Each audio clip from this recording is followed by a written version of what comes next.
Hi, my name is Shuna Balnaves and I'm a confidence coach and trainer, and I specialise in helping women who have issues with low confidence and low self-esteem, or are generally just looking for help to get rid of whatever it is that's holding them back in life.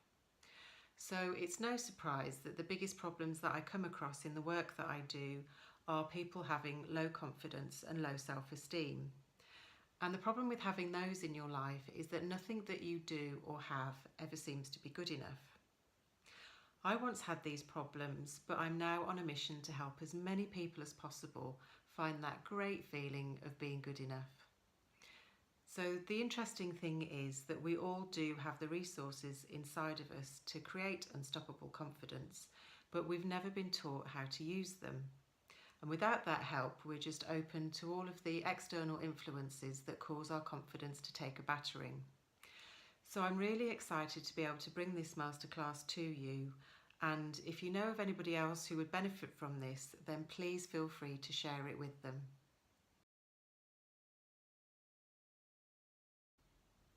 So the usual tips for getting more confidence are to simply start by changing your behaviour. So that could be how you stand, how you look, the way you speak, making more eye contact, and simply the feel the fear and do it anyway approach. But the first thing you need to know is that your thoughts actually control your feelings and emotions, which influence your behaviour. So simply just by trying to change your behaviour is actually really hard work and often doesn't work, as you may already know. So you need to know how your mind actually works and that what you think becomes your reality. So your thoughts become the roadmap by which your mind and body travel along, and what the thinker thinks, the prover proves.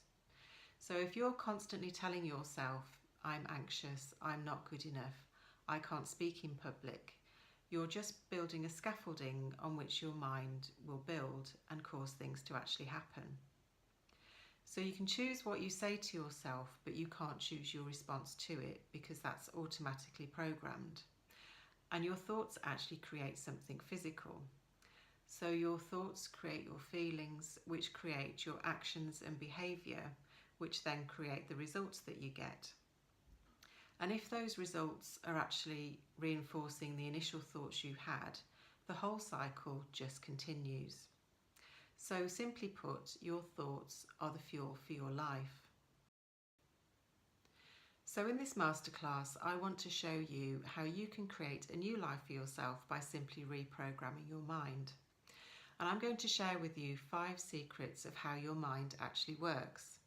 And these 5 secrets form 5 of my 10 commandments that are the basis of my powerful Being Good Enough program. So I aim to share with you practical and real examples of how you can use cutting edge and powerful techniques to create the life that you want and deserve. So my first commandment is you get what you focus on, and that can be whether it's positive or negative. So just as a really simple example, have you ever worn anything white like a top or a dress and you just keep thinking, oh God, I hope I don't spill something down this? And then that's exactly what happens. Well, because that's where your focus is going, your mind is programmed to give you what you want and what you focus on. So if you're continually telling yourself that you're not good enough, guess what's going to happen? There's a famous quote from Tony Robbins where he says, where focus goes, energy flows. And this is really true. So if you think about it, if you're constantly focused on not being good enough, that's obviously where all of your thoughts and all of your energy is going to go. So you may also have had times, for example, where you've been due to go out with a new group of friends and you've been starting to worry about what you're going to say, will you run out of things to say, and what if I say something stupid? And then that's exactly what happens. Well, again, your mind's just supporting you in getting what it is that you're focusing on.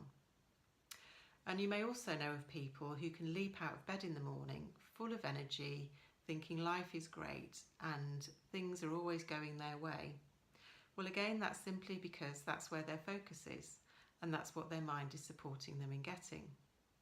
So what you focus on makes a huge impact in what happens in your life. because what you focus on makes up your thoughts, which influence your feelings and therefore your reactions and the results that you're getting. So if you're not getting the results that you want in life and negative things and bad things are always happening to you, start to think about where your focus is. Are your focus and thoughts on negative things happening? If that's the case, start to focus on what it is you do want rather than what it is you don't want. So start by thinking about how things can go well for you, how people will start reacting positively to you. Start thinking about and focusing on being in a good mood and generally just things going well for you, and start to see what a difference that starts to make in your life. Your mind seeks similarities, and you may not realise it. Your mind is programmed to actually look for what's important to you. So in other words, similarities. This is called the reticular activating system, or the RAS for short. Now you don't need to worry about any of the technicalities of this, but simply understand it, and then you can understand how to use it to your advantage. So as a simple example, have you ever decided on buying something like a new car, and you've decided on the make and model that you want, and then all of a sudden you start to see that make and model of car everywhere? Well, that's simply your RAS in action. So in terms of if you're not feeling good enough, and you think back to the previous commandment of you get what you focus on, your RAS is continually looking to find similarities to that. So if you're continually focused on not feeling good enough, then your RAS will also start looking for similar situations to that. So if you're not a confident person, have you ever wondered why you keep attracting not confident people, or ended up in situations where you don't feel confident, or even relationships?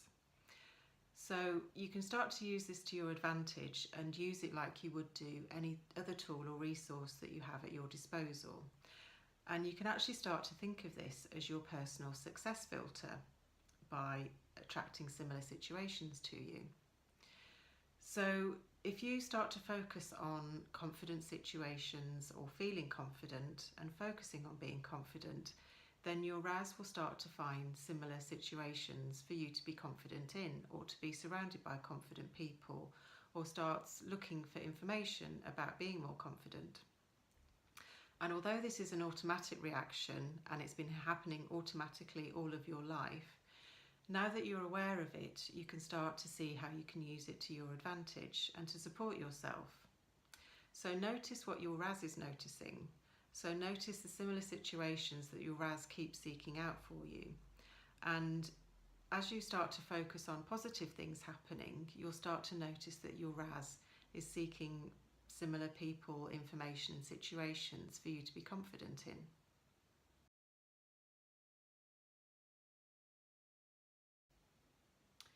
So your mind doesn't actually know the difference between what's real and what's imagined.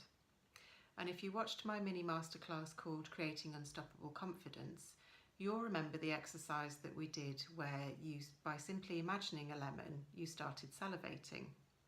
And this proves that your mind doesn't know the difference between what's imagined and what's real. And if you'd like to go back and watch that, you can find it on my YouTube channel, which is called Free Yourself Coaching. So if we relate this to thoughts of not being confident, you can start to see that if you have enough of these thoughts of not being confident over time, that this can start to become your reality. So if we relate this to thoughts you may have of not being good at speaking in public, and a couple of times things may not have gone according to plan. And then if we start to think about the RAS that we discussed earlier, that your mind seeks out similar situations, you can start to see that because your mind doesn't know the difference between what's real and what's imagined, that it starts creating its own reality. So you can use this to your advantage and start thinking about what it is that you do want rather than what it is that you don't. Because your mind doesn't know the difference between what's real and what's imagined, and your RAS will start seeking out similar situations. There's a quote from Bob Proctor where he says, "Thoughts become things." And if you think about it, have you ever done anything that hasn't started with a thought? And that can be as simple as getting out of bed in the morning to buying a house. So I suspect there's been lots of occasions where you've imagined in advance how things will turn out. So maybe you've imagined having an awkward conversation with a co-worker that you've needed to have, and that in advance you've thought it doesn't go very well, you don't speak very confidently, and you both leave the conversation feeling bad. And I suspect that's probably how it's turned out. Well, to start to use this to your advantage and to make sure things turn out as you want them, start to imagine it going well. Start to imagine you come across in a confident way, saying confident things, the way you look and the way you stand. And then you'll start to get the outcome that you actually want. So try this and watch events turning out exactly how you want them to. So start to create your own reality. This all starts in your imagination and with your thoughts. So start creating the life that you actually want.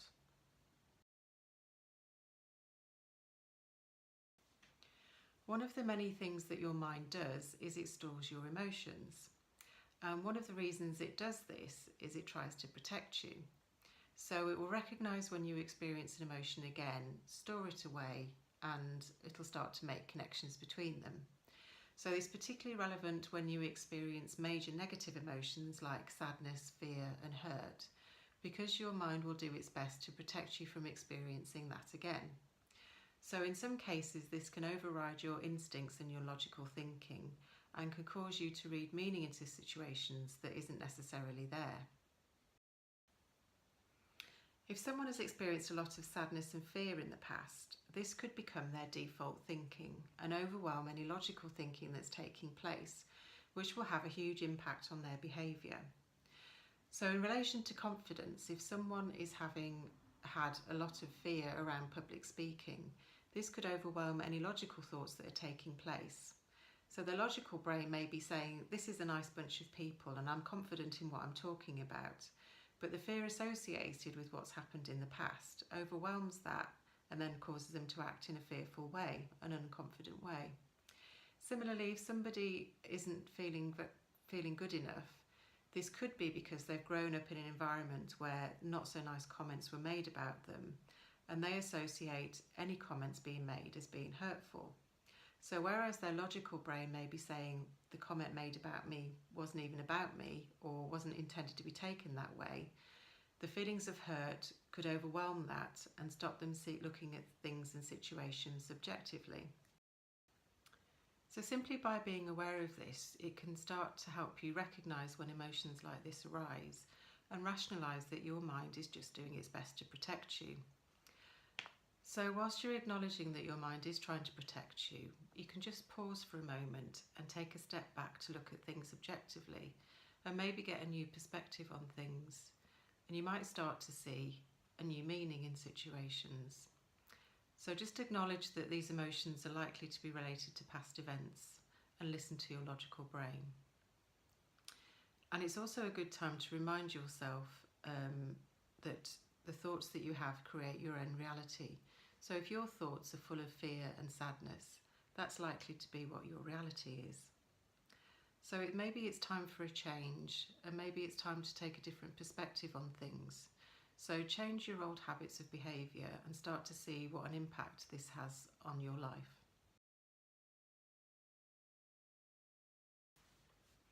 So my fifth and final commandment for this masterclass: what you believe you will become. And this adds to everything else that we've learnt so far in this masterclass. So underpinning your thoughts are your beliefs. So your beliefs themselves actually guide your thoughts. And then your thoughts guide your emotions and feelings. And they then influence your behaviour, which then determines the outcome and the results that you get. So can you start to see how all this fits together? So if you have disempowering beliefs, this can lead to what we call self-sabotage, and this will become a bit more evident in a moment. And beliefs underpin everything that you do and everything that we've talked about here. So if you have a belief that you're not good enough, that is going to influence all of your thoughts and all of the self-talk that you have. And those will lead to negative emotions about yourself and everything else in the world. And those negative emotions will then affect your behaviour, which then impact on your results. So if you can start to recognise those patterns in yourself, you'll see that this cycle just keeps repeating itself. Because if the results that you're getting are proving that you're not good enough, this just serves as evidence for your beliefs that you're not good enough, and the whole cycle just repeats.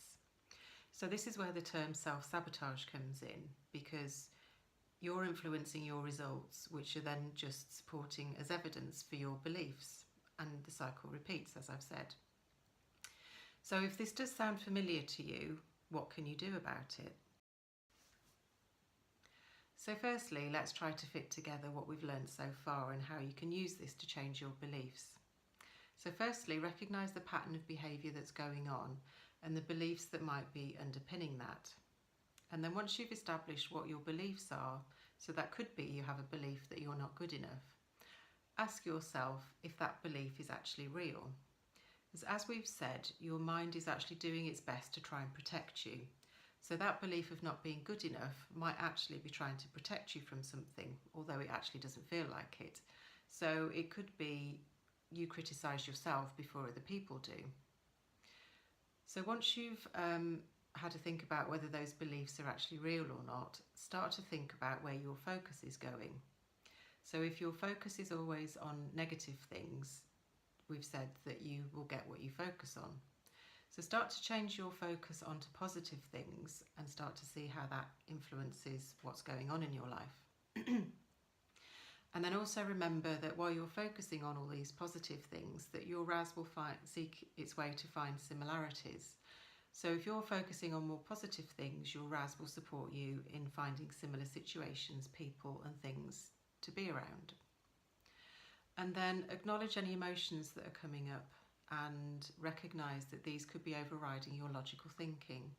So have a look and have a think about what might be happening for you in terms of emotions that arise in certain situations, and just take a step back and take a pause and acknowledge that that's likely to have come from past events and that your mind is simply doing its best to try and protect you.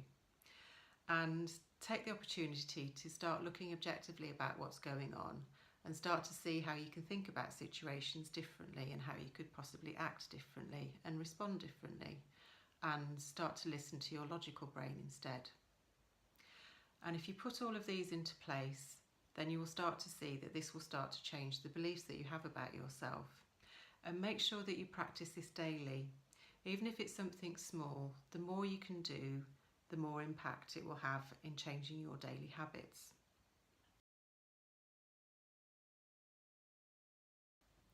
So thank you for watching my masterclass, and I hope you got lots of benefit from watching it.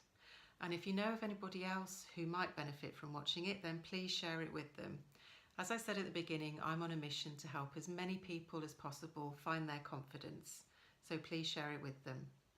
And also, if you've had successes from using these techniques, then please get in touch. I'd love to hear from you.